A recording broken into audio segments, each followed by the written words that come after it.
ಬಂಧುಗಳು ಏನ್ ಸರ್ ಇವತ್ತು ಮೊದಲನೇದಾಗಿ ಒಳ ಮೀಸಲಾತಿ ಅವೈಜ್ಞಾನಿಕ ವರದಿ ವಿಚಾರವಾಗಿ ಪ್ರಥಮ ಬಾರಿಗೆ ನಾವು ಲಕ್ಷಾಂತರ ಜನ ಸೇರಿ ಸರ್ಕಾರಕ್ಕೆ ಒಂದು ಎಚ್ಚರಿಕೆ ಕೊಡಬೇಕಂತೇಳಿ ಬೃಹತ್ ಮಟ್ಟದ ಪ್ರತಿಭಟನಾ ಸಮಾವೇಶ ಇದನ್ನ ಸ್ವಾಮೀಜಿಗಳ ನೇತೃತ್ವದಲ್ಲಿ ಹಮ್ಮಿಕೊಂಡಿದ್ವಿ.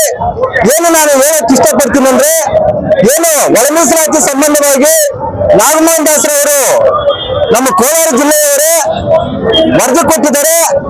ಹಲವಾರು ಕಾರ್ಯಕ್ರಮಗಳಲ್ಲಿ ನಾಗಮೋಹನ್ ದಾಸ್ ಜೊತೆ ನಾನು ಕೂಡ ಪಾಲ್ಗೊಂಡಿದ್ದೀನಿ.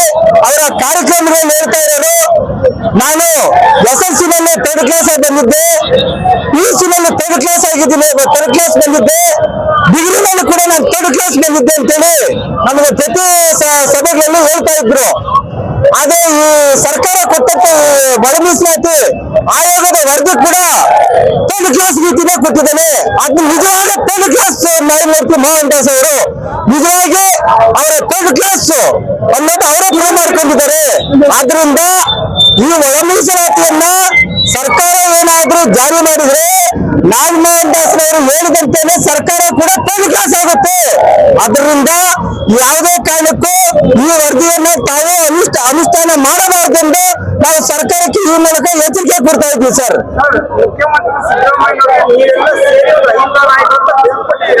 ಅವರು ಒಂದು ಕಡೆ ಏನ್ ಹೇಳ್ತಾರೆ, ದಲಿತ ಸಮುದಾಯಕ್ಕೆ ಎಡಗೈ ಸರ್,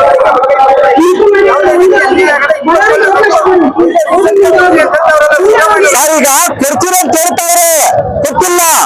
ಈಗಾಗಲೇ ಕೆಲವು ಇಲಾಖೆಗಳಲ್ಲಿ ನೇಮಕಾತಿ ಮಾಡಕ್ ಹೋದಾಗ ಬಲಗೈ ಸಮುದಾಯಕ್ಕೆ ತೊಂದರೆ ಆಗಿದೆ.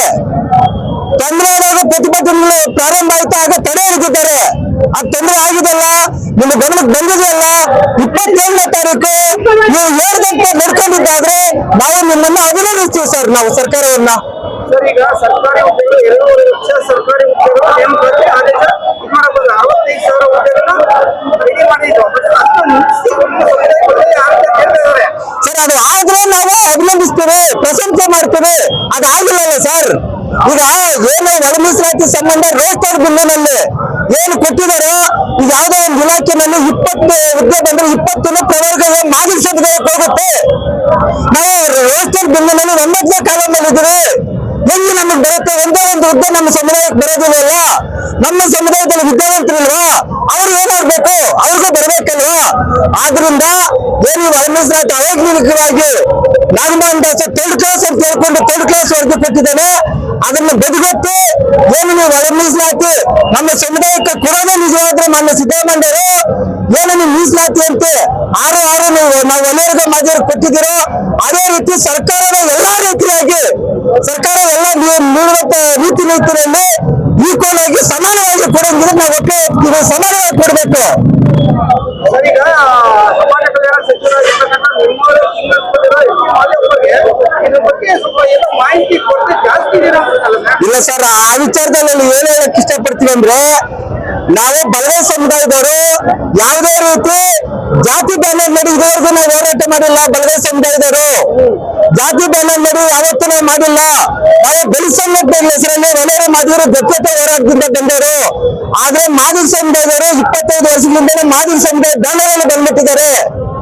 ಆದ್ರೆ ನಾವು ಆ ರೀತಿ ಮಾಡಿಲ್ಲ. ನಾವೆಲ್ಲರನ್ನು ಬೋವಿ ಸಮಾಜ ಇರ್ಬೋದು, ಟಚಬಲ್ ಜಾತಿಗಳಿರ್ಬೋದು, ಅನ್ಟಚಬಲ್ ಜಾತಿಗಳಿರ್ಬೋದು, ಒಳ್ಳೆಯ ನಾವು ಜೊತೆಲಿ ಹಾಕೊಂಡು ಹೋಗಿದ್ವಿ. ಆ ಮನಸ್ಸು ಇರೋದ್ರಿಂದ ನಾವು ಮಾಡಬೇಕು, ಯಾವುದೇ ರೀತಿ ಅದನ್ನು ವಿರೋಧ ಮಾಡಿಲ್ಲ ಅಷ್ಟೇ